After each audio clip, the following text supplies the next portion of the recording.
Jimmy first heard the voice when he was 6 years old. "Take care of me," she said. Jimmy looked around the sandbox and saw no one. He continued building his castle. "I know you can hear me," she said. "I'm not supposed to talk to strangers." "I'm not a stranger. I'm your mother," she said. "You don't sound like her."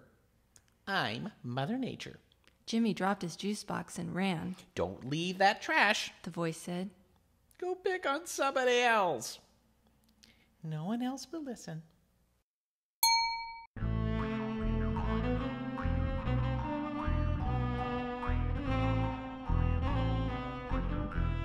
During class, Jimmy couldn't concentrate on his storybook. "Do you know how long it takes cardboard to decompose?" Mother Nature whispered. Jimmy ignored her. "And that little plastic straw." Mother Nature sighed. "All because you refuse to recycle." Jimmy felt the plight of the playground on his shoulders. He got a pass to the restroom and ran to the sandbox, then grabbed the juice box and shoved it in the school's blue recycling bin. "Now, was that so hard?" the voice said.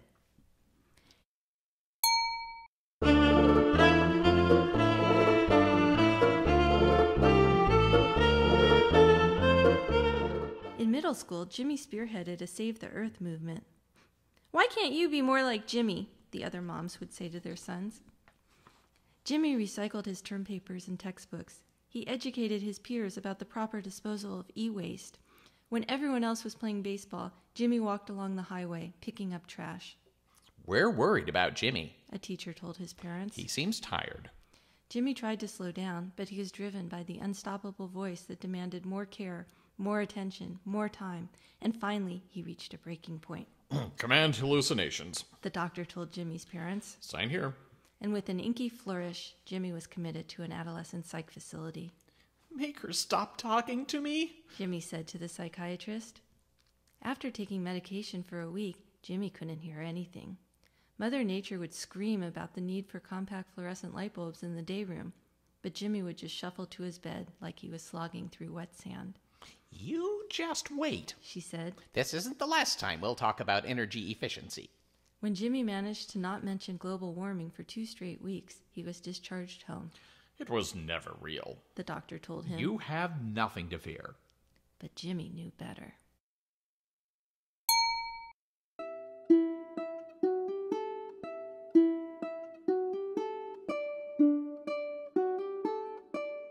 By the time Jimmy started high school, the medicine had stopped working. Jimmy tried to focus on trigonometry, but Mother Nature had other ideas. "What do you plan to do about the polar ice caps?" she demanded. Haunted by the voice of a mother he could never really please, Jimmy tried to drown her out with alcohol. After school, he found a store that didn't check ID. Every day he bought beer and recycled the empty bottles. After a week, he got caught. "Underage drinking," the police officer said. "Come with me." He was sentenced to 500 hours of community service. Jimmy joined a group that combed the beaches for trash every weekend. At orientation, he met Sarah. "Tick-tock," she said. "What?" "Hurry, another minute's passing." She handed him a trash bag and ran down the beach. Jimmy watched her ponytail bounce behind her, and for the rest of the weekend, they picked up trash and didn't speak at all.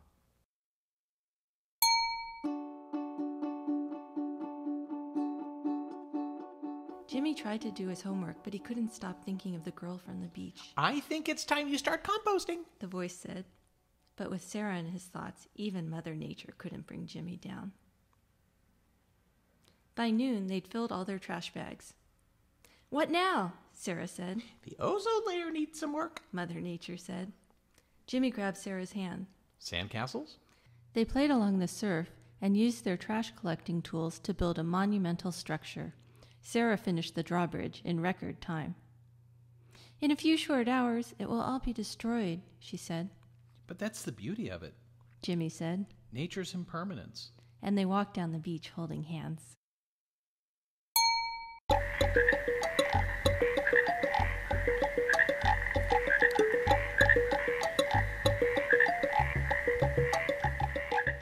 After they'd been dating 6 months, Jimmy told Sarah about Mother Nature. "It's this voice," he said. "I totally get it," she said. "Father Time's been bothering me since kindergarten." "Really?" "We all have difficult relatives to deal with." Maybe. Jimmy said. But I wish he'd let you rest sometimes. And I wished you could appreciate all the work you've done, Sarah said. They held each other then, full of that fiery first love that was oblivious to time and undeterred by the forces of nature. There was nothing impermanent about it. And many years later, when even Mother Nature had moved on to other partners, Jimmy stared at the night sky and thought about Sarah. Then he locked up their castle and cuddled up beside her.